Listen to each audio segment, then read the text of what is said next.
Hello, gentlemen. Welcome back. It's Confidently Wrong. Shout out to the 2025 World Champion Dodgers. We're not Friends. talking about baseball. Blue Jays. We're not about to be talking about baseball here, y'all. Blue Jays were impressive. They were millimeters away a couple of times from winning the World Series. Wes keeps springing this stuff on us. Like, we never know what he's going to say at the top of the show. Oh, he's already got his self-insert can't- or whatever he's trying to promote, and he's not going to tell us a thing about it. I can't talk about the Lakers because they got stomped on the other night by OKC. They were losing by 30 in the second quarter. It was over, and they didn't even have Jalen Williams. They didn't have talking about the Lakers. Yeah, they didn't have a couple of other players either, and Lakers still I got wonder annihilated. how many listeners we lose at the beginning of our shows. They like turn it on and they're like, talking about the Lakers. no. All right, bet. All right, cool. I thought they were going to talk about Frankenstein. talking about Does baseball. Frankenstein and the play for Lakers. LA? We all did the homework, but in true overachiever style, we all crammed it at the very end here. Like literally, we're all finishing this morning. We had to push back our I recording was not time. about to dedicate my Friday night to watching Frankenstein. I All have right. too much respect for myself. I came in for my Friday night and thought I was going to watch this movie. Boy, was passed I out. wrong. Passed out on the It's couch. 2.5 hours. I did not know. I was like, yeah, I could knock out 90 minutes before I go to bed. Nope. Yeah. This was a Wrong. Ryan suggested it. I saw it on Netflix. It was like highly, whatever. People seem to like it, and then we watched it. And so we'll talk about how that went for us, because I think all of us had a very similar experience, and I do think experience is the right word here. So let's get into it. This is we could If have only all, that were we streaming. could have all gone to see Predator Badlands, and instead we watched this. So this movie, it's on Netflix. It's by pretty famous director Guillermo del Toro. Is he an Oscar winner? Oscar-winning Oscar director. For what? For Shape of Water? A peer of Brian. Yeah. me and him go way back. Ever Um, since I saw one of his movies. and one of the movies I've enjoyed the most from him was Pan's Labyrinth. I think I enjoyed that more than Shape of Water. That is by far his best movie. Do you think so? I think so. And then he also did, kind of the sillier / comic booky side was Hellboy, which He did Blade 2. which has some themes here. Oh, did he do Blade 2? He did Blade 2. He That's did very different Hellboy. tonally than everything else that He I've did seen from him. Pacific Rim. Not did to be Pacific Rim? confused with the spin-off Pacific Rimmed. Yikes! I haven't seen that one. I've seen a poster, We though. just lost another 14 listeners. So sorry, listeners, that you had to hear that. All right, so let's get into it. Frankenstein, a retelling of a very old and famous classic literature by Mary Shelley. Savon, what was the official title of the book that no one ever remembers? They just call it Frankenstein. What, Child Prometheus or something like that? Or something about Prometheus in there? He'll look Modern it up. We'll keep going. Prometheus. Okay. Frankenstein or Modern Prometheus. Or a modern Prometheus. Nice. Yeah, So Brian, the cultured one. Also, shout out to Mary Shelley. Like, when do you ever meet a woman with two first names? Happens with dudes a lot. Mary with women. Kate. No, but as their last name. As their last name. As their last Two name. first Oh, names. yeah, that's as all. their whole name. Mm. Yeah. All right. Okay, I thought you meant like We'll Mary think Kate. about it. And She not hit think the about name it at bingo all. card. There you go. All Crushing right. it. So this movie, it got pretty glowing reviews. After I watched the movie, I was like, oh, what are kind of some of the critics saying about it? The Roger Ebert website really liked it. New York Times really liked it. Rolling Stone really loved it. Really just singing the praises of Guillermo del Toro and talking about how he got to make a movie that he's been talking about for a really long time, and they love the visuals, they love the themes, they just love the movie. So let's talk about that. It's also #1 on the Netflix charts. So I think let's start off with some positives. What did you like about it, Brian? What in this did you find that was like, man, this is like pretty cool?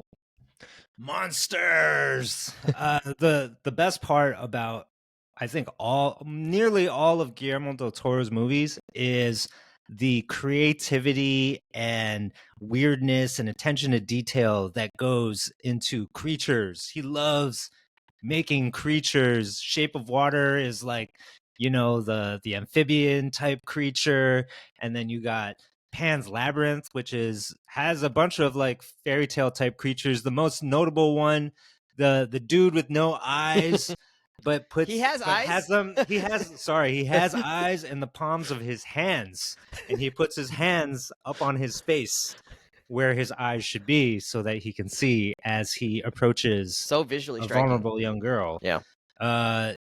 Yeah, just like stuff that you cannot take out of your mind. Like once you see a creature from one of his movies that he's created, it stays there. You know, that creature lives in the attic of your brain.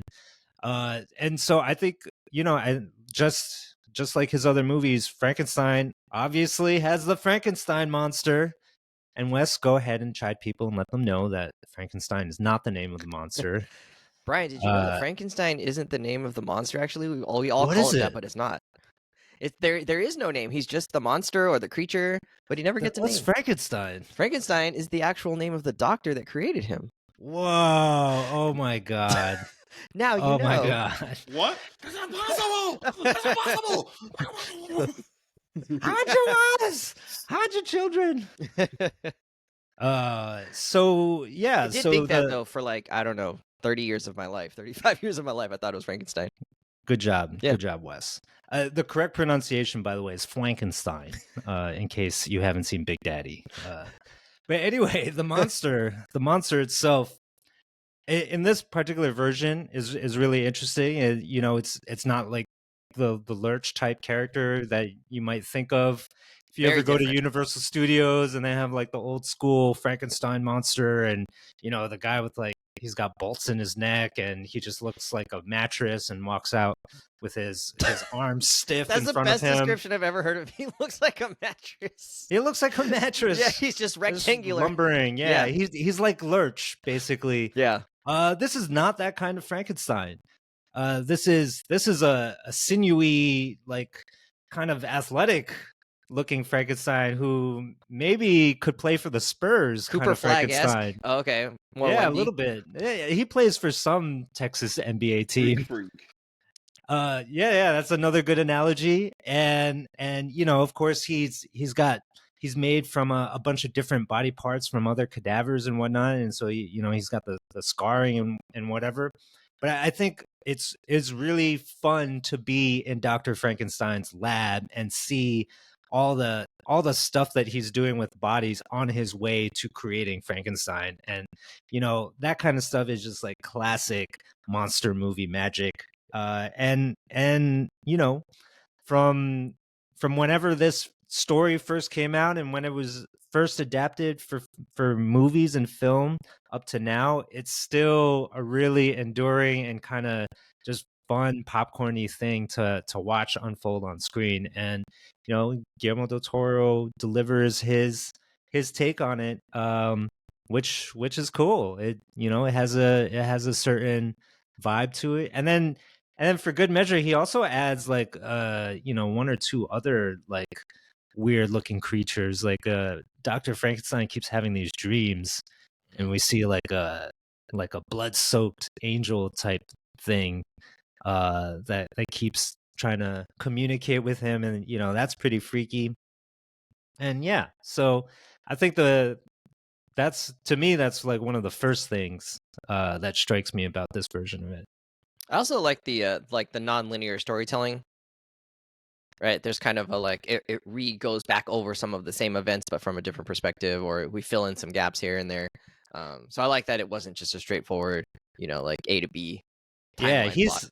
he's interested in fairy tales, like for sure, obviously, right? Like, yeah, this is a type of fairy tale. Shape of Water is definitely a fairy tale. Pan's Labyrinth is a fairy tale, and he's interested in storytelling, and so like making that be part of how this movie unfolds, you know, this is a very deliberate choice and a cool one, right? Like Frankenstein tells his story. Dr. Frankenstein tells his story to like a ship captain. And spoiler alert, the monster also gets to tell his story. Yeah, in this movie, which was a very cool choice. I don't know if that happens in the book or not. Probably not, right? I don't know. I've never read it. Despite my background, I am not a reader. All right, Sav, what stood out to you as something on the positive side? That's a good question. Oh boy. He's got his hater pants on today. The movie did a really good job of characterizing just how awful the actual doctor is. And a lot of times in these Frankenstein stories, or we've seen a bazillion different versions or retellings of it, a lot of time is spent for you to sympathize with the monster, which is understandable. The creature's been given life, it didn't ask for life. That story of self-discovery and I didn't ask for life and what am I is something that I think you often see in Frankenstein or even monster type stories. And that's not the newest trope or thing we've seen. But what I really enjoyed was that we got to see Frankenstein's childhood and the relationship with his father, who, by the way, was played really well by Charles Dance, who always does a great job of just playing these really From Game of Thrones. Yeah. And even in other roles, he's always just good at playing just a jerk. Or just someone who's very just uptight and domineering. And I think getting that context of why he's the way he is, but also recognizing that there's probably some madness in there all along was very good. It made the tragedy of their relationship make a lot more sense because you realize, oh, Frankenstein's been a broken, monstrous man his entire life, which, not to say that you can't already infer that, but the story did a good job of characterizing it. You see the ego, you see that he's brilliant, but the brilliant, like they give the mad scientist vibes very well of like, oh, this dude's really, really smart. But then when you see his interactions with people, you're like, oh my God, this dude is kind of cracked. And Oscar Isaac did a really good job of selling me on that. And then even the movie characterizes that he's so insane and kind of cracked that like other people can pretty clearly see it. Like I enjoyed that too. It's not like, oh, he's this secret smart guy who, and even characters, even multiple characters even call out, this dude's effing nuts. Like pretty plainly. But But several characters also feed him on that, right? Like they encourage him to be more grotesque or more of like that monster. Well, people have they have their own motivations, right? Like the scientists who funded them. I think Hans, what's his name? Hans Gruber. No, that's the actor. Thank you. Like Harlander obviously is like in it on his own means and all that, but even his brother and even the brother's fiance who he fancies, they both clearly recognize that he's a monster, but don't realize the extent of what he's trying to do. They just know the dude's kind of nuts, right? But either way, my point is that they did a great job of really selling us on his madness, his creepiness, his manipulativeness, his manipulative victim complex behavior, and everybody around him is very keenly aware of that. And I enjoyed that. It made Frankenstein a very compelling character for what his role was in the story and the relationship with the monster.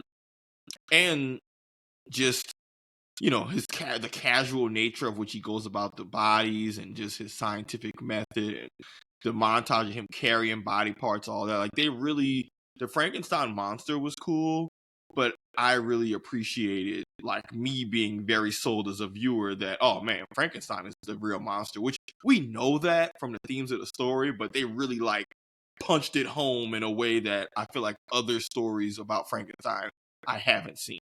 Even what we saw in Creature Commandos, right? Like, yeah, that's just a variation of the character in a cartoon and a superhero world, but like the scientists still throw it off, but they really punched home this one of like, oh man, this dude sucks. And I thought the movie was much better. It was a stronger movie for that. Yeah. His obsession, his ego completely took over, right? And the callous nature, the people getting executed, and he's just, nope, not this one. Nope. Nope. Nope. The fact that he shamelessly is just hitting on his brother's fiance and doesn't even kind of like not even a little bit. He has. It's just they do a great job of showing how obsessed he is because he has zero subtlety in anything he does in the entire movie, and you realize that's a character trait, and it's a really dope one because you can imagine everybody else being like, "Oh, what the hell is wrong with this dude?" But at the same time, you don't get tired of it, right? It's not like, okay, we get it. He's like an egomaniac, right? Like it feels like it makes the entire movie makes sense. Like it's the backbone of everything else in the movie of like, yeah, everything in this man's life goes to shit and goes ass up because of his of all these character flaws that we see from beginning, middle to end. We get explained. We see him literally perpetuate the cycle of violence. I'm like, oh, you hitting the dude like your dad was popping you? I'm like, oh, well, fuck, dude.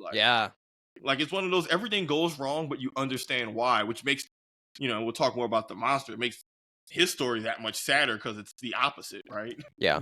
And the movie keeps reminding you that not only is he like this inhumane guy who doesn't understand other human beings with these crazy ambitions, but he's also a rich guy. He's a guy with means, and like even by the end of the movie, he's like, I'm gonna buy like all this equipment and dynamite and stuff, and like doesn't even matter to pursue this, and is like, well, I have a feeling that this movie is trying to parallel some other rich people who are trying to defy science and life here in our modern reality with unlimited resources. Yeah. Yeah. Interesting that, like, well, I didn't think about that because it was clear that, like, the Christopher Waltz character was the richest dude in the neighborhood. But you're right. He does have means, and he's able to just like take off at a moment's notice and now chase down the monster. Even if he's not rich, he definitely has privilege means. In the sense that, like, oh yeah, when he he's doesn't looking have at money, but he has an estate. He doesn't have to work for a living. Yeah, he's a pimping baron. When he's checking out the different people who are lined up to be hung, right? And he's just like evaluating them for parts, like you would at a chop shop or something like that. I just thought that was like pretty telling, right? Like he's, look at this dapper guy, this baron. Yeah. Even they say, oh, when his dad died, they lost their money but kept the estate. But again, even without the money, he still exists in just the world of. He ain't got to worry about regular working class people issues. Some people don't even have time to do their human cadaver necromancy experiment because they got to work a 9 to 5. At least he can find an angel investor. At least he has an angel investor and like a facility and family and all that. But I think the theme of wealth and privilege definitely is definitely there, Brian. Like, this is also the classic. Just because you could doesn't mean that you should. Yeah. Do you want to talk about things that you didn't necessarily like, or do you want to talk about the comparison here between this movie and some of the past projects that Guillermo del Toro's known for? I feel like, Brian, you'd be really good about kind of juxtaposing what happened in this movie and how this one got built, and then comparing that to something like Shape of Water or Pan's Labyrinth, some of his more, what I would consider more of his like beloved, films. Or Pacific Rim. That's a very beloved movie. People really like it. I did not enjoy it as much, but I also did not enjoy it because I think I was expecting Pan's Labyrinth, and he gave us Transformers. Yeah, which was very surprising. I mean, the guy also made those Hellboy movies, right? It's like, he but those were much smaller scale. Hellboy was kind of this like small scale story, right? It wasn't like we're blowing up the earth and we have like armed aircraft carriers and all of that stuff. It wasn't that type of movie. Well, I mean, he's adapting a comic book story that already has it. It's pre-written. I think what draws him to these stories, though, is it is this sense of fantasy. And again, like the creature world building. Yes, misfits is often a common theme, and people seeing or reacting to monstrosity with horror. And usually all the monsters in his movies are the most pure, the most innocent, the most warm-hearted. That's very much at the core of Shape of Water, right? Mm-hmm. Hellboy himself, right? Like, people can't accept Hellboy, but he's got a big heart, and he's sort of a hero, even though people might not accept him. There's lots of that going on in his movies, and that's on full display here. And again, like the storytelling aspect. Actually, his last movie was Pinocchio, right? And so like now he's sort of, it feels like he has been wanting to make Frankenstein, probably because it's in the monster movie canon, right? And he's got to do his spin on it. It's like the monster movie. He did Pinocchio, which is in a way is like another version of the same story.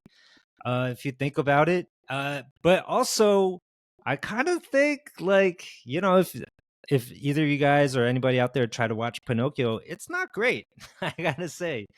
And there's a level of what feels like self-indulgence that is starting to come across. Um, because especially when he's taking these existing IP, right, like these stories that we all already know, they're kind of a little less interesting than his original stuff. Like Shape of Water is a completely original story. Mm-hmm. So you just like have no expectation, and it opens up his sandbox so much wider than him trying to find ways to adapt stuff that we're already familiar with. And I don't think he always finds something new and interesting in these. You can tell that he is really dedicated to them, and that he's like sort of like worshiping these kind of IPs, these classic IPs.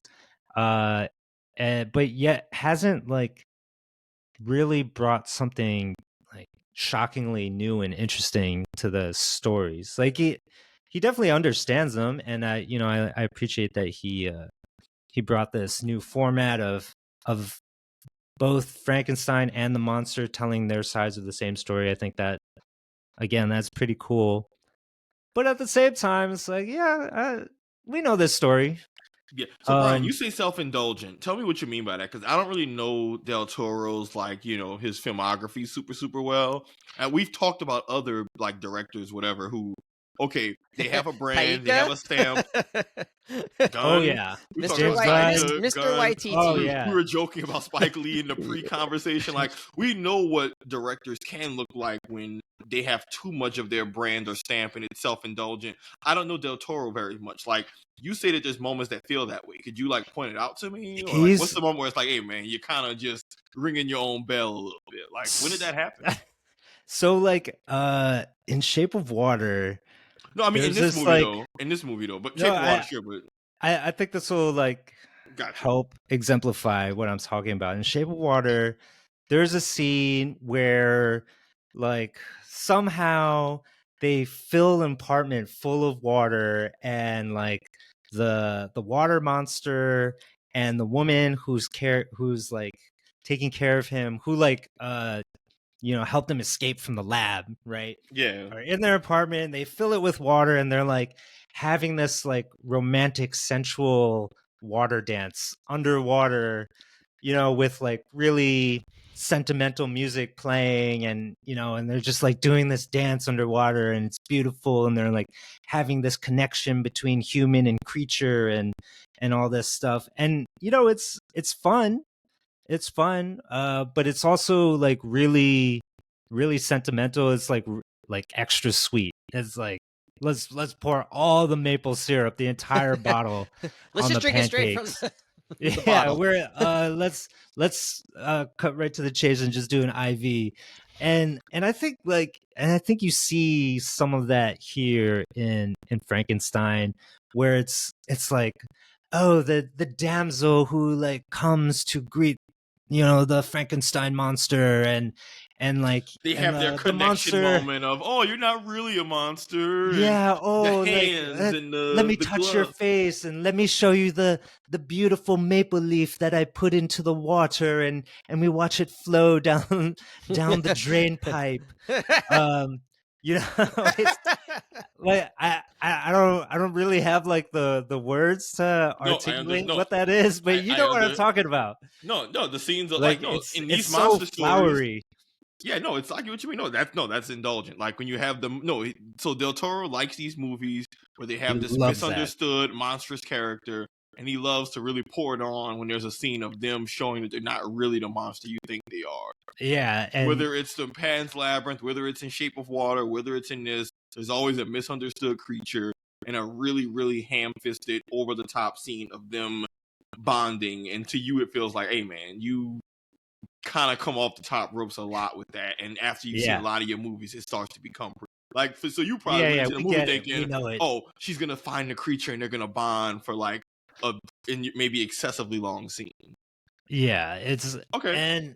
And like exactly he's like trying to like implant in your brain like, this is beauty, this is what makes life beautiful, don't you understand, audience? Like, this is the thing, like, don't you see the beauty in this leaf?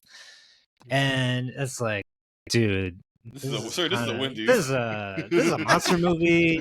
This is kind of pretentious, and I love pretentious stuff, but I know like, you are our resident pretentious patron. We like, need you, Brian. We need you yeah, here, Brian. this is what I'm trying to add to the podcast. But like, Guillermo del Toro is doing the job for me. Like, geez. And like, part of me is into it, but part of me is like, wow, like, you are really dragging this on. Like, we kind of get it. And I think there's like other interesting ground that maybe we lose because he spends so much effort doing this kind of thing. I wonder if, and I don't know, I'm just like thinking through based on what you said, but I wonder if like some of that is difficult to sort of buy into, believe, to like really fully sort of put down the disbelief in that, like, we've seen how monstrous the monster actually can be, right? Like, he's dangerous. It's not like a question of whether he's dangerous. He's actually dangerous. And he's also damaged. And there's a lot of things that like he hasn't learned yet because he's still in his childlike form. And so for that scene to come at that point when he's still not actually like fully like realized, you're like, how is she not scared? How is this still a thing where like he's going to allow this moment to happen? And he had just gone through a situation where he shouldn't be trusting strangers. He shouldn't be trusting adults because the only person in his life is someone who's abusive. And all of a sudden he's like, oh yes, I trust you implicitly, right? And it's like, wait a second, like, where did all the trauma? I trust and, you, yeah, cute woman. Yeah. Well, then we're also with getting into soft that skin.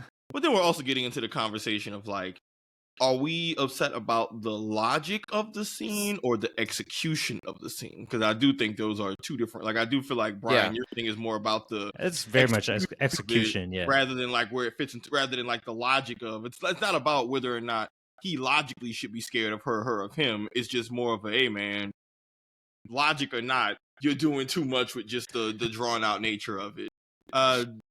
I mean, see, that's what's weird. And I want to like maybe you notice that more because you're not set up ahead of time to actually like roll into that mode. I don't know. Maybe. I mean, I think they actually. I mean, see, I think it's very easy to sympathize with the Frankenstein monster because the movie did such a great job of showing how shitty Frankenstein is before the monster is even introduced fully. Yeah, so even the lady is a little bit messed up. Like Elizabeth is also cracked a little bit. No, I think she's just a little weird. Like, she probably has some of the most humanity she likes in the movie. bugs. Well, yeah, but she likes trapping things, and then when she comes in and sees the monster in his lab, she's like enamored by it. She's like, "Oh my god, this is amazing!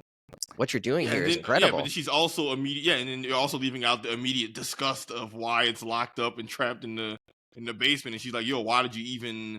I think she's probably one of the most honestly, William and his wife are some of the more grounded, actual chill humans in this story. I thought the real monster really was just Frankenstein. I mean, your boy who was bankrolling him obviously sucked, but a lot of the other people in the story, there was no one else who was really just on some, oh man, you on some other shit type energy. Everybody else felt relatively normal. That's why the story's so rough, because you see at least in my opinion, you see Frankenstein destroy everything around him and drag everybody down with him. He took this dirty money from a war profiteer. He effed up his brother and his brother's life and got him killed, and then also was just egregiously disrespectful and ultimately got his brother's fiance killed too. He created the monster who lies about it, right? Like, well, he shot pretty much every shitty thing that happened. He killed multiple people and pinned it on the monster. He had the body count of 2, both of which was pinned on the monster. I think regardless of the scene, Brian, and your issues with it being kind of like, maybe heavy-handed and them doing too much, I think they didn't need it because the movie did a good job of already making you sympathetic to the monster. One, by making Frankenstein suck. Yeah. So again, he was by abused. the time the monster was abused, yeah. Yeah, but even then, before the monster's even created, like when it looks like the experiment's a failure, before you even see the monster walking around, you can firmly establish, Frankenstein is clearly the antagonist, the villain, the bad guy of this story. This dude sucks. There's no way they could possibly introduce something to make me be rooting for him. And Surprise, surprise, they don't, because he effing sucks. But I wanted to talk about how, like, I actually like the Frankenstein monster. I know we're talking about some of the issues we had, but I thought them giving him his own time to tell his story was one of the high I points thought that was of the the best film. part. That was Yeah, one of that the was the high best part of the points. See, movie. that's what's weird about this movie. I love Frankenstein's backstory and knowing why he's the way he is, and seeing just building up us hating him as viewers.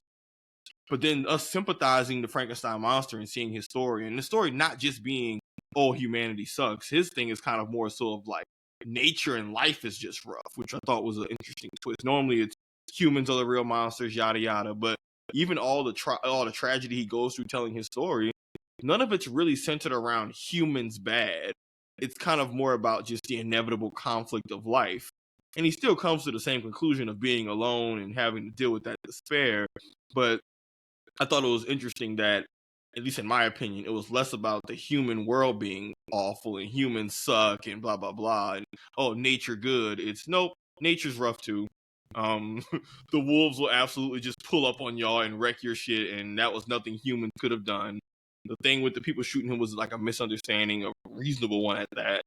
So I like that his nihilism and his struggle felt very real, because there's no comforting answer you can give him knowing what we had watched about his story. There's no, oh, humans suck and that's just how it is. It's like, nah, man, life is just perpetual conflict, and you got to figure out how you navigate and make sense of it. And I thought that was a cooler twist on the story that maybe we haven't seen in other versions. But I Yeah, like I the thought Frankenstein monster and his story, and that was I think they kind of like lost theme of what they wanted to do with him towards the end. But hearing him tell his story and like the village and the spirit and all that was peak. Loved it. yeah, all that stuff felt really original to me. And who knows, like maybe that stuff is in the book, but like what commonly most people know about Frankenstein is just like the doctor creates this monster and like people hate it, right? And so seeing that part of the story felt really fresh and exciting, because I really had no idea where it was going to go. And then he goes on and befriends the blind guy in the cabin, and starts reading like all these like ancient texts like the Bible and like Paradise Lost and Ozymandias and stuff like that. And and they establish that he has this relationship with an old man that has no judgment, who is just somebody looking for companionship. And I thought that was like such an interesting dynamic as well. And then for Frankenstein's monster to come to the realization that he wants a companion, he cannot die, and needs somebody to go through this horrible life with together into eternity. That was a really interesting twist, I think. But at the to Savon's point, then it brings us back to Dr. Frankenstein, and it's like, what are we doing here? You just brought us back to the real monster, and like Well, now but they're then just he trying to shifts, kill right? each And other then over he and wants to over. die. His like motivation kind of changes, right? He's like, oh, okay, well, I just want to die then. Yeah, It's like, wait, I Yeah, it thought was you wanted a became companion. really nihilistic, Yeah. and then suddenly forgiveness at the end. Yeah. Yeah, it was very, and it Whiplash. felt, yeah, and it was kind of like are y'all setting up for what the sequel is? I know the sequel of the book is Bride of Frankenstein, right? He literally asked him to make a companion, and that's like the setup for what's next. So I'm like, okay, are we going that route? Yeah, it felt like they were jerking us around a little bit, and I felt it almost felt like in the writers' room they had a path of different endings they took, and then they never fully committed to one. Like, hey, are we leaning into the he's just gonna get revenge on his master? Are we leaning into the create him a companion, and there's more to this? But then it was like, okay, I'm gonna hunt you down, master. But then it turned out the master's hunting him down, which. And also looking up the plot, some of that is what happens in the book, the Arctic chase and all that, but then other parts are very big, like departures. So it feels like they wanted to stay true to the book, but also changed other parts in a way of like, hey man, pick a lane. Like either you're gonna be really faithful to the book or you're not. But this kind of middle ground they took made the ending feel like it landed a little flat. When they built up these two characters really, really well. And I expected their final confrontation to be a little more conflicty. know. I mean, it doesn't even have to end with one of them killing the other or something, No, but conflict. it still ended flat, and I don't know. Maybe I just felt like Frankenstein didn't deserve his atonement, and him trying to see the error of his ways felt out of character for what we had seen about him. Maybe I wasn't convinced, but Me neither. Yeah, it didn't feel earned, right? It was No. just yeah, it was kind just of like a left turn. I'm like, no, you are cornered out in the Arctic. No, you don't get to repent now. Yeah. But yeah. And the captain all of a sudden being like, "We're gonna turn around now." Well, I guess that apparently I that see was the error in my ways. Apparently that was in the novel too. So like I said, which is where it's like, okay, what's novel, what's not? I don't know. I wonder if like these are things that worked better in the novel because you had a little more space to explore some of it and let it breathe. And in a film, obviously, you just have to like fit things in a shorter amount of time. And They should have made it 5 hours. Oh my god! God, it was already a long movie. No, I just think they introduced concepts and then they kind of like didn't. Like, I don't like that they introduced they teased us at the companion thing, which felt like a Bride of Frankenstein companion teaser, and then they just didn't go anywhere with it. And I think that took a lot of the wind out of my sails. I thought, oh, is he gonna force him under duress to try and do it again? Will he try and make him do it? And he says, the equipment, everything, the technology is destroyed. I can't. And then he kills him in rage, something. But the fact that they teased that, but then it kind of just ends with him saying, well, I'm not going to do that. And I'm like, that's it? He says, make me a companion. He says no. And then it's like, all right, well, I guess I'm just going to hunt you. And it's like, yeah. And then, like there was things in there where it's like they could have brought Elizabeth back to life or something like that, right? And had it be this situation. And it's also, you have a whole bunch of questions there around like the monster understands how horrible it is to be Frankenstein together and yet wants this to happen to somebody else now, right? Like, and everybody he fucking sucks. He just straight up said he wants revenge. Well, yeah, I mean, but yeah, now you create a new victim, right? Like in that sense. Yeah, but I think you're focused on the morality of it and less about like this isn't really about whether what the characters did is right or wrong, because I'm not really cared about the story being morally right. It's more of just like in the pacing of the story they're trying to tell, do these pieces fit in and make sense and build up to something that feels like a satisfying payoff. I don't really care if them bringing somebody back as them not being quote unquote good or bad. It's just a matter of, hey, if you're going to introduce this, are you going to commit to it? Are you going to do it? And if so, how's the execution of this going to go to where the payoff feels good? They had this Elizabeth love interest character throughout the movie, killed her, hinted at the idea of him wanting a companion. Right. And then we know that she loves the monster too. Like, yeah. Well, at least I don't think it's love. She's intrigued. She feels empathy for it. Like, at the very least. It seemed kind of romantic. No, it was romantic. She was like, take me with romantic? you.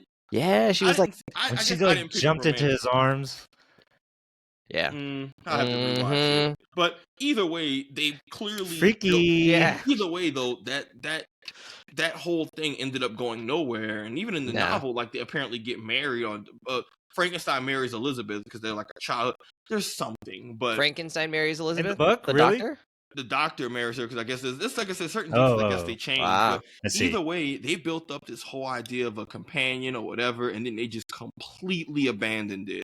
Yeah, and that really made me disappointed in that. All right, are we gonna get a sequel? Or you don't even need a sequel, but it can just be a cliffhanger of okay, maybe he does get a companion, and that's just where they leave it. But you could even have it so that he somehow addresses that, like, okay, I'm okay not having a companion, right? Like realizing that this was gonna be something that was like doing the same thing to him, to somebody else that had been done to him, and he also resented, right? Like, so he learns and figures out that, wait, I can't do that to somebody. But like, yeah, it was just too late in the movie where they started introducing this idea of the companion.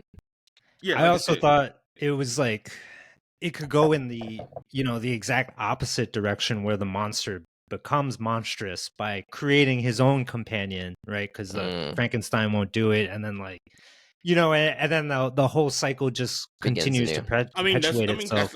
That was Creature Commandos, right? That was kind of not exactly, but similar in that like the bride was created. Now, granted, Frankenstein did create her, and he did follow through, but similar idea of Frankenstein, the monster in that show, was a victim because he was given this life and didn't ask for this shit, and then asked for a companion, was given one, and she was like, then, hell nah.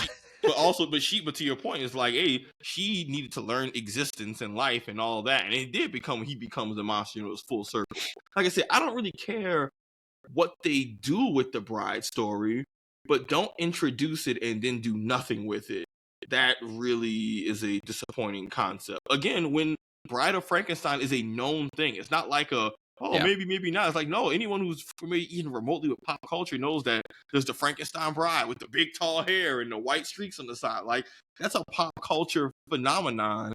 Don't tease that in the movie and then don't go anywhere with it, especially since they could have still given us a good ending and not introduced that concept. Like I said, you could have just made it more about the master creator relationship thing, and I don't know. Agreed. Look, man, the village arc where he learned to find community and it all goes up in hell was great, and that was so sad. That was some peak me feeling for Frankenstein material that I've seen in a hot little minute. Yeah, the one good thing in his life. He couldn't die. Yeah, that's everything actually, was taken from him, and then he couldn't die. Actually, I take it back, Brian. That's the best part. I've never seen them lean into Frankenstein being functionally immortal and how shitty that is. You know that he's durable. A healing factor. Yeah, you know that he's durable, and you know that he's like strong and all that. But you understand that Frankenstein's usually this big lumbering coloss of mammoth that can be killed. He's just an abomination of science and nature, right? But you can kill it. For this version, they lean into oh no, he cannot die. Yeah, what do you do he's Weapon X over here. What do you do when you create something that doesn't want life, doesn't know what it is having existential dread, and then loses what it did have when it learns that, and then also learns that it can't die, and it's like it can't live the misery. It can't live. It can't die, and that was actually a cool twist. Like when him holding the dynamite, saying death. Him holding the dynamite, pretty much saying, all right, if this works, cool. But if not, I am on your ass. I mean, I know that's pretty great. I know I'm putting it kind of crude, but like that's what he said. I'm like, yeah. But I mean, but that was like I know I'm playing it for laughs, but like that shit was kind of sad. I was like, oh man, I really felt bad for the monster in this movie because he just could not catch an effing break.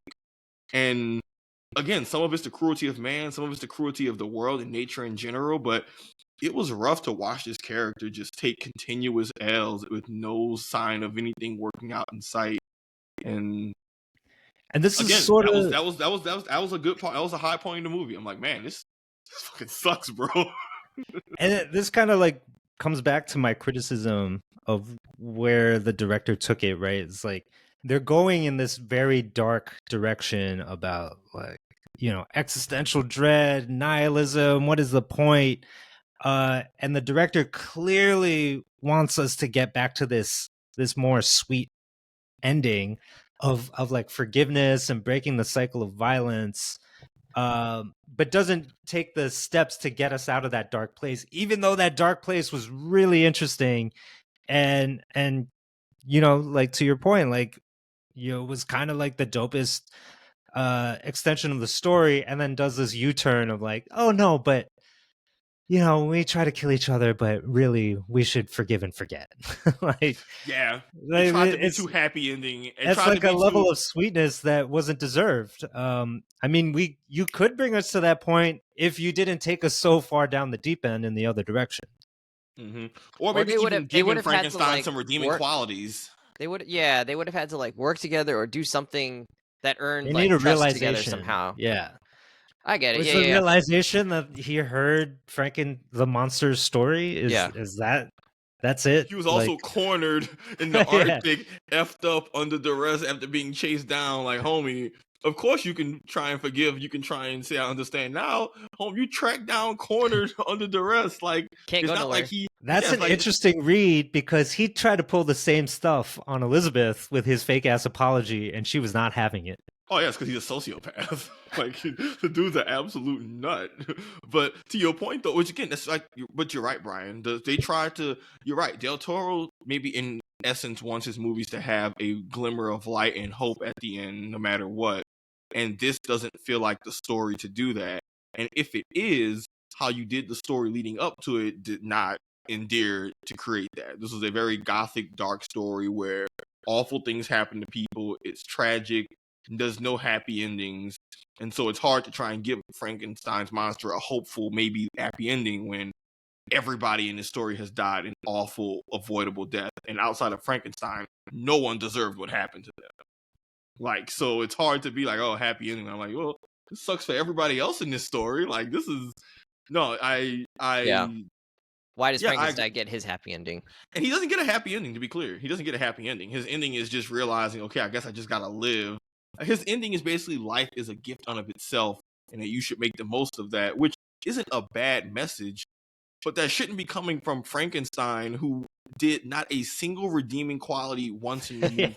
Like Nothing. maybe, Absolutely It, nothing, right? maybe it'd feel better if you knew he had a soft side, or maybe he has a soft side for kids or animals, or something that's like, okay, you're shitty, but I can see the humanity within you. I never once saw I saw the humanity in his character die as a kid when his shitty dad, all that, and then he never even had an inkling of it as an adult. He was just a worse version of his dad. And to your point, Brian, that no, man, you don't deserve a happy ending, which he didn't get one, but He did. you don't get to. He got a little forgiveness. I mean, this is like Darth Vader, right? Like in that moment too. But for whatever reason, like in Darth Vader, it works. You're like, But with Darth yeah, Vader, we what a got closure. Yeah, with Darth Vader, we at least got to see him as a kid and Oh, see I guess his he turns positive on qualities. So we well, get and to he turns on the Emperor. Yeah, Right. He But actually what- asked, he by action shows like I have actually changed. Right. Yeah. Right. Yeah. And I think that action speaks Is volumes important. for the story. Yeah. Yeah. Yeah, and it build up, and and you learn Darth Vader's backstory of okay, it's not just he wasn't just waking up in the morning kicking puppies and dissecting prisoners, and again, there's a lot more of a tragedy in the story of Darth Vader. Frankenstein's story is less of a tragedy. It's tragic elements, but hey, B, your dad doing that does not justify all this other shit. Like you had plenty of time to not be what you are. So yeah, maybe it's just like us. So maybe it's a Del Toro and his themes of his movies just doesn't fit with what this story is, which is a very dark, sad story without a happy ending. Which that's okay. Some stories don't have it, but don't try to ham fist something into. Don't try and put a twinkle of hope at the end of a horror movie where everyone dies. It's like, Yeah. nah, B, there's no happy ending, and it's disrespectful for you to try and pretend that there is after what we have all just watched together. I agree with your overall point. I did buy that like his incredibly restrictive upbringing plus the trauma of his mom dying in his formative years, like her being the only thing that brought him some measure of like reprieve from that, like from his dad. I did buy that like that would turn him into sort of or would influence him to become someone who's pretty socially terrible, not balanced, not adjusted. So it's like 30 his dad, 70 him. Oh, 100%. Don't get it twisted. His childhood absolutely screwed him up. Yeah. But you got to draw the line somewhere. It's I mean, he's still responsible for his maybe actions. That's why you're a dick, but that can't be why you're Yeah. just out here doing 1800s necromancy. I'm like, hey, man, you can't just... People lose their parents all the time. You can't just say, oh, sorry, I lost my mom. That's why I'm a necromancer doing all this awful resurrection dead. Like, sort of. That doesn't hold up in court. It's like, Didn't hold up in the medical place either, in this medical review either. Yeah. Turns out they were like, hey, nah, man, this ain't it. But I feel like to me it made sense, like his obsession with death and life, like he's obsessed with trying to bring his mom back because of 100%. the way that like the role that she played in his life and the way that he never grew out of that phase, right? I don't know. Shout out to her coffin, which was also really Yeah, dope. that shit was hard. That was Both, cool. Yo. Both them parents had coffins. That was dope. I'm like, yeah, Crazy. man. Bury me Well, and and some it shit like that. echoed the model he had where he could take it apart and see the inside. Also, Mhm. that model was really dope too. Yeah. So quick Google search has informed me that in the book, Victor does not recant. He's like weakened on the boat, and his final words reveal that he has not learned from his mistakes and still wants to destroy the monster. And the monster is the one who recants and expresses regret for all the shit that he's done, and is planning to go destroy himself by like lighting himself on fire on top of a pyre.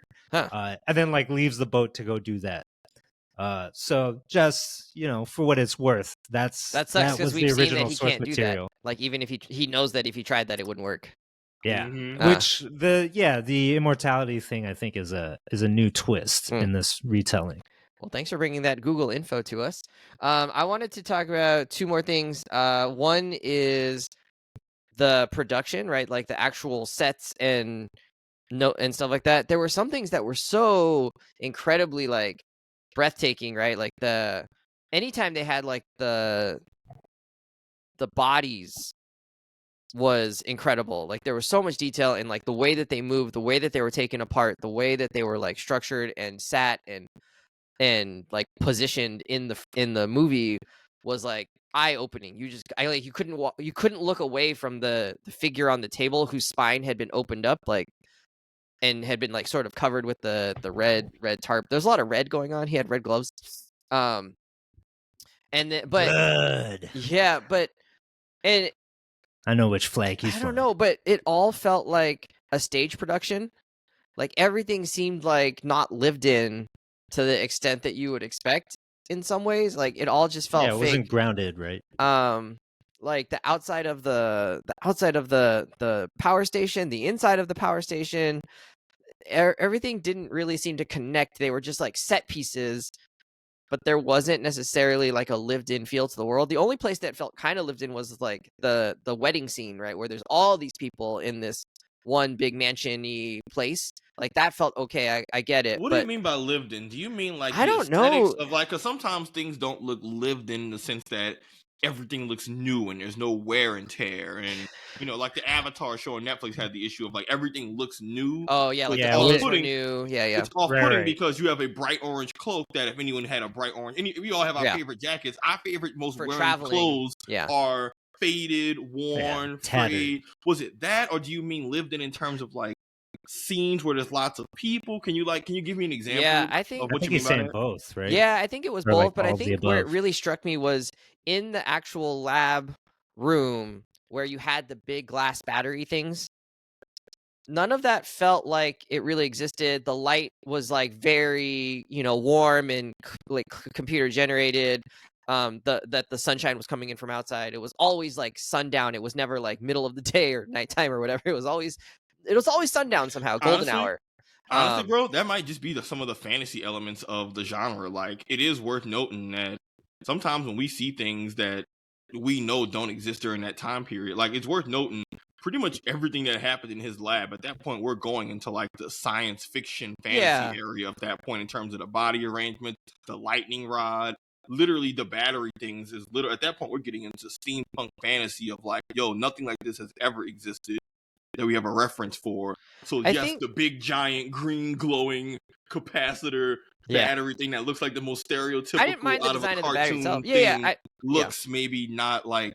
You think maybe just that aesthetically? No, because I it's like not that part of it. real. No, that part was cool. It just felt like there wasn't enough around it. It just felt like they just plunked. They were like, this design of the batteries are cool. And I agreed. The batteries were cool. And they like plunked them down. And then that was it. There was nothing behind empty it. You didn't see any otherwise. like wires. You didn't see any like cables. There wasn't like shit on the walls that he had like done, like his drawings or anything. Like all of it was just like not fully built out. It just felt like, to me, it just felt like a stage set. And which is like interesting because it didn't bother me in Wicked, but maybe because I knew Wicked came from a stage production, like I was like, I'm willing to give them a little bit of, rope there because it is like that. You're giving the feeling of the thing that you see in the theater, in like the actual theater. But I don't know, something about the movie felt like they didn't spend enough time building out the sets, or that a lot of it was computer generated. And again, they didn't maybe build out the sets fully enough to feel like this was an actual place where he spent months and months and months trying to perfect his invention and his thing and whatever. Like even the like table that he was on felt weird. I don't know, like maybe that's a nitpick, but yeah, I don't know. A ton of the scenes just felt like I don't get where this is or why this is. Like even when they're going in the carriage through the fields, there's no landmarks, there's no things that happen out here. It's just like, oh, we just landed in this random. There's no village attached to this They're power not plant. populated. Yeah.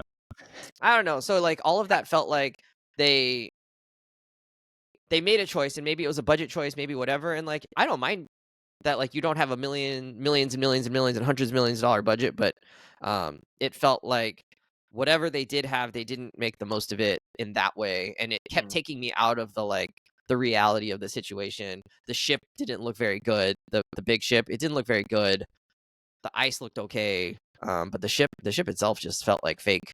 The crew felt fake. Like everything just felt like silly to be there. Like it didn't feel like, I don't know. Do you know what I mean? I don't know. I think you're losing me a little bit on this one, bro. I don't know. I the ship crew felt like really fake, and like they were just extras. Like the men don't want to be here, and then they were like, yeah, and that was it. So, like I think a lot of the movie kind of felt like other Netflix fantasy shows. You know what I mean? I don't know if you guys have No. watched The Witcher and stuff like that, or like Shadow and Bone, right? Like this like big movie from a Oscar-winning heavyweight director, like for whatever reason, the things that you mentioned, right? The sparseness of the production, the the emptiness, Nothing felt See, alive. the so I look of pulled up a everything felt very like very under realized in a weird kind of way. Or like And artificial, I right? Even the yeah, execution scene, it just felt like a stage production. Like, oh, we're just gonna have everything things. is here is definitely on a soundstage, right? Like they're not shooting anything. They're not going to like Bavaria or something to shoot a castle or anything like that, right? It's like all CG. And I do think a part of it is an aesthetic choice. Yeah. Like you do see sort of this kind of thing in some of his movies, and I think part of it is because it's this fairy tale thing, and what we're watching is the retelling of a story within the movie itself, so it's meant to be kind of imagined, but that doesn't I mean like I that like point. it. Okay. That doesn't mean I like that point though. That like it. Like I it's have an a feeling imagined that's retelling. Yeah. I have a feeling that that's part of the logic for the way they did it, but that doesn't that doesn't mean it's like interesting. It doesn't mean that it keeps you in the story. Like I had the same feeling. I was like, I want to see something that feels really cinematic, and this kind of doesn't feel cinematic because of those choices. Maybe it's the filming style, but I don't know. I just pulled up, 'cause I got my TV behind here. I pulled up some stills of like his laboratory, and I'm gonna be honest with you. The more I look at some of these stills of the laboratory, the more I'm like, oh wait, actually that might have been one of the high points of the film visually. I'm looking at all the just devices and pictures and body parts and blood on the floor and shit, and I'm like, I don't know, I'm actually being more endeared to his laboratory of just how, in my opinion, full it is. But I agree in that maybe some of the city scenes weren't shot in a very cinematic way. Maybe there's no wide shots of the town and, oh, here's the big view of the city we in to give it weight and scale. Maybe it was some of that. And I can't speak on those other parts, but I don't know. I'm looking at this laboratory and I'm like, I don't know, this laboratory looks sick. Like, you got the ice cubes everywhere and the body parts and the steam, and it's got that steampunk, but then the crazy gothic artwork and shit. And then the lightning rod and the big dramatic roof. I don't know. I think this castle is kind of sick. I won't speak on the rest of it, but I don't know. That shit kind of hard. I don't know. But yeah, I mean, I also am not a film expert like y'all, so I don't know. Like, how cool like that little model of I guess I just can't see of a body that he had as a kid, right? And he's like pulling apart the little pieces of that little figurine. Like the level of detail and creativity that's in that is not really represented in a lot of the other parts of the movie, I felt like. Whereas like, oh wow, that is just so unique and intricate and something I haven't really seen before. And that is the sort of thing that is a hallmark of this guy's, and it just didn't really like come across in other places where you're like, oh, that's that detail like really breathes life into this set piece or this interaction or whatever. And instead you're left like noticing the absence of it, I think, in a lot of places. Oh man, I want to see it. I just like it kind of just looks like any other sci-fi Netflix shit that's out there. Yeah, but like I guess I don't know what and like what does that mean? There's a does that just mean disappointment. Other movies? Is that like a lighting thing? Is that a set piece? Yeah, it's definitely. It's a lighting thing. It's a budget thing. It's a overuse of CG thing. It's like, a lack of imagination thing, right? They're just sort of like giving you what you expect. In a way, it's a lot like a Marvel movie, and like for a production like this, maybe you want something different. I think their solution to the set looking empty was to throw leaves everywhere, like in the power plant area. And I'm like, you've been here for months. You just left the leaves on the floor, like they're not crunched up in dust at this point. Like, why are there still full on leaves? Well, you know, he's kind of monomaniacal, so Yeah, but he'd be walking back and forth. They all got wet with all the blood that he had on the floor, and now, but they're still whole leaves. Like, what are we? I don't know. Well, Frankenstein's probably not the best host, He's definitely not. so we can forgive him for that. It just doesn't feel like it's built out, I think is the best way I'd say. Like, even the outside of the power plant, like, there's nothing. It's just like, oh, here's this beautiful building, like, that's old and, you know, whatever. And then there's, like, nothing else. There's no other details that we, like, have in it. There's, like, some rubble in the basement before it blows up. There's rubble in the basement. It's like, why is there rubble in the basement? Like, there's nothing broken on the walls. There's no part of this basement that's destroyed. Like, why would you have this rubble in the basement? I don't know. None of it. It's very empty, is what I'll say. It's empty. Yeah, I guess I just don't see it. Like, I'm scrolling through a bunch Like- of these stills, and I'm Like, like, you know that man, this upper shit floor look where the hard. battery is, like Yeah, I where mean, that's where the the one big I get. drain, the big drain. It's like it's empty. There's nothing there besides the like batteries. I think part of it is like these things aren't purposeful, right? They don't tell a story within the story, which is what you want out of production design. You want like, oh, like somebody thought about how these things actually work and created all the details around it. They might never go into like why that stuff is the way it is, but you can just tell from looking at it, like, oh, this thing exists in the reality created by the movie. Yeah. And I agree. Like, I think that is kind of lacking in a lot of parts of this. All right. Anyways, that's what I wanted to say is that there was something about the production. I don't know how they would have fixed it, but there was something about the production and the actual sets that to me felt off. And in a way that I wasn't able to like ignore or like embrace as like part of the story.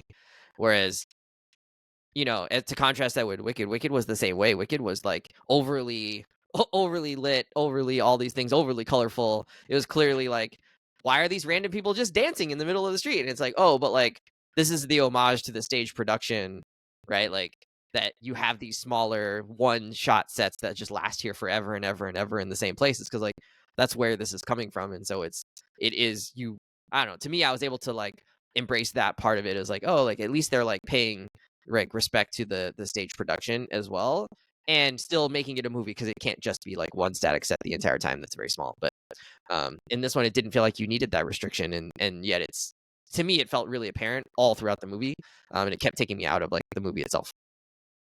But agree to disagree, Sav. I thought visually this movie. Yeah, what's new? I thought visually this movie was fine. There was a bunch of other issues, but for me it was more of like writing and pacing and decision making. I thought. Oh yeah, no, I agree with that too. Looking at sure. it, I was like, this movie's pretty. Yeah, but I think that was like sort of the problem. It was pretty, but like it shouldn't pretty, have been. but like I thought it looked good. Like it was great. Like I said, like all the stuff with the dead bodies laboratory show was my favorite thing. All the dramatic lights and body parts and skin, and even that shot when they show the thing. They clearly showed a lot of. They do that shot that's through the body and through the flesh and all that. I'm like, oh man, I thought like the body horror of this movie was a high point, and like I was, for me it's like, I agree with that. Out to the, like, to me that created the atmosphere and the unsettling, just like always a little uncomfortable. And it's not a horror movie, but you're uncomfortable because the dude's just surrounded with dead bodies. But I guess we just have we have different of opinions on. Yeah, I thought the body stuff was like really interesting. Like there was like flesh that had been like peeled away and was like apart from where it was supposed to be, and then there was like piles of like body parts on the side. Like all of that stuff, I felt like that's where like all the detail and paying attention to. And I think that was like contrasted with like the set itself, like didn't have as much of that detail that it could have had. That would have made it feel like, oh yeah, like this makes sense. I think the coolest thing was when he's giving the presentation in the medical theater at the medical school or whatever. And he's got the organs, like some of the organs propped up on a board, and then he powers on the battery, and then the thing that has just been still, the entire scene starts to move. That was like, true to form Guillermo del Toro right there. And that set was actually maybe not enough of that. Yeah, well, that set was really cool. and that like it was in the round, so it was a small set, but it was filled with people, and all the people felt different and like purposeful. Like they were all shouting at him different things about like you're an abomination. So it didn't feel like the ship scenes where like the crew just didn't do anything. All right, last question. Last question before you rate it. If you had to Frankenstein your own creature from famous movie characters, who are you grabbing parts from? What parts are you grabbing? What are you going to do with this character? Should I start? Sure, you can go ahead because right. you spent 20 minutes writing down all these Frankenstein parts for yourself. Okay. Part of my struggle with this was we didn't think of like what role is this character playing, or what are they trying to do here with this. So I was just like, you're I guess Dr. Frankenstein here, yeah, man. I That's up just to making you. an idealized person, I guess. I'm not trying to recreate like my mom or a Jedi or anything like that. We're just trying to create like a regular person. My first go-to, and this is not a body part, but maybe a quality, is I'm gonna steal the humor from Anna Kendrick's character in Pitch Perfect. I enjoy how funny and witty that character is, but self-deprecating as well. That would be the first thing I'm installing in my Frankenstein, or my Frankenstein body, in my my creature's body, or soul, because that was Does brought it up have in her the movie. vocal cords too? Can they sing? That'd be nice. It seems like the process of reanimation seems to damage the vocal cords quite a bit. So I'm not sure if that would work, but we would try. We'd go for it. The physique though, I'm not building the Wemby build. I'm going more classic, more LeBron-esque build. I'm going with Chris Hemsworth's Thor body, from not the Endgame body, the original Thor, where he's shirtless and muscular and just a big Mac of a person. And then for skills, for someone this to be multi abilitied, to be flexible and be able to handle himself or herself in any situation, I'm gonna need him to have, or her to have, some Jason Bourne skills. So the ability to just take the environment and turn it into their weapon or their advantage, to have the spy skills, the deception skills of a Jason Bourne. And I think that'd be a really entertaining person. They're not OP, like they can be damaged. They're not Superman invincible here. But they are, that would be my character. The personality probably of Anna Kendrick though, just silly, maybe a little Darcy from Thor as well. Kind of the same vibe, Darcy. a little Wow. sarcastic and silly. What are you doing with this monster? I don't know. I guess they're set. They're set Anna for Kendrick's any situation. mind? That's why they got the Jason Bourne skills and the Thor physique. So they're strong, and they're able to be flexible and improvise in any scenario that we need them. They need to do daddy daycare, they can do that. If they need to do some kind of action sequence, they can do that. So that's where I'm going with that. Brian, what are you putting together? Your zombified mummy Frankenstein monster. So my Frankenstein monster is just gonna be we're gonna take the base of Jessica Alba and give her the brain of Julia Louis-Dreyfus and call it a day. Nice. How about that? And I don't have any like dastardly machinations here. I just want to create this human being, and maybe we'll hang out. We'll just hang out. That's it. That's it. Anna, we're just hanging out. That sounds like a cool person to hang out with. I'm saying. Go tell Anna this. Anna, I'm just gonna hang out with the Jessica Alba with the brain of Julia Louis-Dreyfus. Don't worry. We're just gonna get hilarious, coffee. Don't worry. Julia Louis-Dreyfus. So she's just around the house. Maybe she'll borrow your clothes. All right, sounds good. Would she be a movie star, or you're just saying like in your life you want this person to like entertain you, follow you around, be your companion? Unlike Victor, I do not shackle my creations. They must go off and be whatever they must be. Okay, all right. So you know, she's got agency. She'll probably end up making some dance movie followed by doing home improvement TV shows. Boy, there was some news about Fantastic Four, the Miles Teller, Michael B. Jordan one this week. Oh, that's right, the original Invisible Woman. Miles Teller really threw a ton of shade at the director. He was like, one person didn't really want this to succeed, and I was like, oh, all right, well, guess there's some sour grapes happening there. And 10 years was the limit on how long he could hold that in. Savon, what are you going with? I feel like you're gonna opt out of this.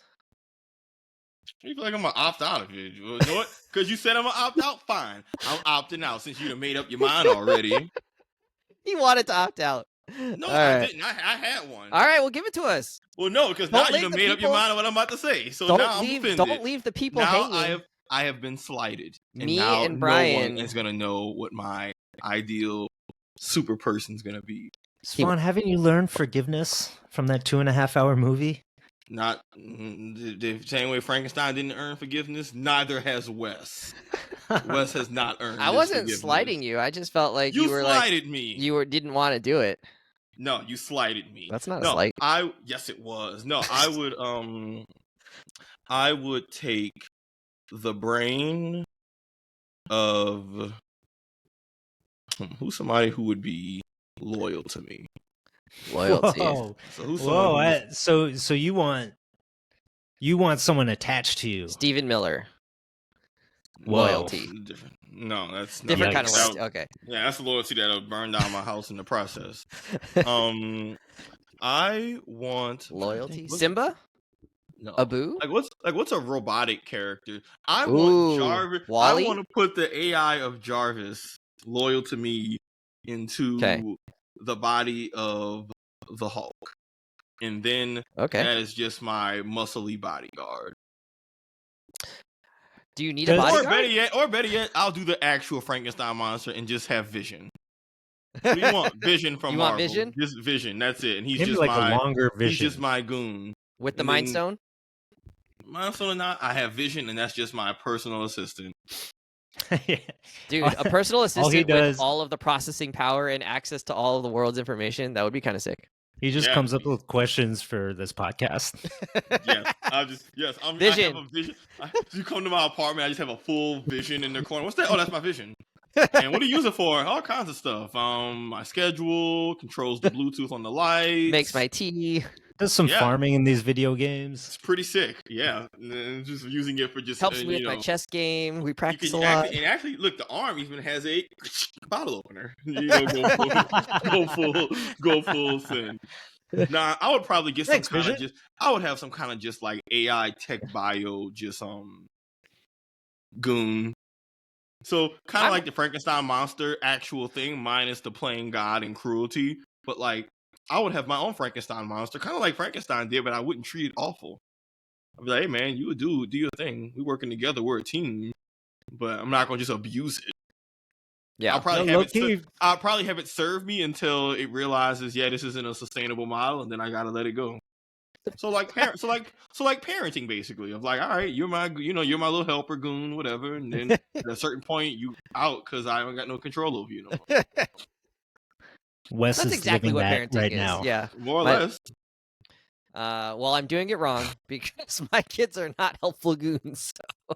Well, you gotta they wait till they get already- to the age. They Well, you still already want to train do them. their own thing. You Have still you train asked them to the them, age where it'll pay off. Have you asked them to come up with questions for this podcast yet? No, Have you asked them to open a bottle of beer? not yet. Not yet. That's coming next year when they're 5. When Kai is 5. All right, sounds good. What are you rating this? You do whatever scale you want. I think if I'm out of 5 on this one, I'm probably. Oh, this is bad. It's like there were some parts of it that I liked and the ideas were interesting, but like would I recommend it to anyone? The answer is no, and so I think I gotta go like 2 out of 5. Unfortunately, So you I just mean, thought this is a bad movie. yeah, I think so. I don't think I'd recommend it to anybody. I think I'd be like, skip it. Like, go watch something else. Go watch reruns of your favorite TV show or something. Take a chance on something else would be probably my recommendation. try something you've never heard of. You probably enjoy it more than this one. Yeah, I wanted to like it. It didn't speak to me. Sav, where are you at? I'll give it like a 3.7 out of 5. Okay. I think it's a good movie. Decent. Yeah. I thought it was a good movie. I thought it was a good movie. I just think they didn't know what they wanted to do with the ending, and then it suffers a little bit. But I think everything leading up to the ending is great. I thought the first half of all of the Frankenstein stuff before the monsters created was awesome. I thought the monster itself and learning its backstory was awesome. I think for me, the movie just falls apart once the monster kind of learns who he is and goes after Victor, and I think that's where the movie starts to lose its sales, which is in the very tail end. But other than that, I thought this was a really good movie and some cool interpretations on a character that maybe we're already familiar with. I think this is a good movie to watch during I could see this being a good Halloween time of year movie to put on. But yeah, 3.75. It's a solid movie, but the ending definitively makes it lose. Takes away from it. The ending just wasn't great. Like you docked it half a point, you think? Probably a point and some change. A point and some change. Like, it's just one of those, because if they had done the ending right, I think it would have elevated the movie. So yeah. All right, Brian. Yeah, I want to score higher. I'm gonna give it like a 64 out of 100 lightning bolts or something like that. Like, there are, as mentioned, there's stuff to like here. There's some interesting things. There are points that make you perk up. But Wes, you got me with like, would I actually recommend people to watch this? I don't know. I'd be like, and also, like, Savon, when you're talking about like something I throw on Halloween, like, I would much rather just watch Edward Scissorhands or something like that, which is a similar type of movie and just like way more original and like moments of like awesome creativity throughout and like funny and whatever. And this is it kind of drags just a lot through the movie. Like, it's too long for what it needs to be. As you said, the ending is not the right payoff for where they were taking it. The most interesting part of the movie doesn't, for me, which is like the monsters half of the story, doesn't happen until maybe an hour and a half into it, and it takes us a while to get there. And I just expect so much more from Guillermo del Toro. Like, if you want to watch his movies, go watch Pacific Rim, maybe, like, for fun. If you want to have a good time, if you want to have something that's more heartfelt, go watch Shape of Water, which is a much better movie. And if you want to watch something creepier and like more out there, go watch Pan's Labyrinth, which is his best movie. And if you want to just watch something that's like a good time, go watch Hellboy. So, like, yeah, it's tough. It's tough on this one. But not to say that there isn't good stuff about it. There is like plenty of interesting things that we noted. So that's how I'm rating it. All right, friends. That's all we got for you on Frankenstein, Netflix's #1 current movie. Hopefully, if you've checked it out, you'll respond in the comments or let us know what you thought in the comments of the post. You could also DM us on Instagram. We're at confidently_pod. We're also on YouTube. You can find us there. There's another Confidently Wrong pod. Don't go to that one. Go to our page and watch. You can watch our shows there as well. You just see the video recordings. And sometimes we'll put up shorts and stuff like that, which you can enjoy. All right, friends, we're out of here. Go Knicks, go Lakers, go Detroit Pistons. Pistons are on the top of the conference, huh? Crazy. Go Spurs. Victor. Wemby. All right, friends. See you later. Bye.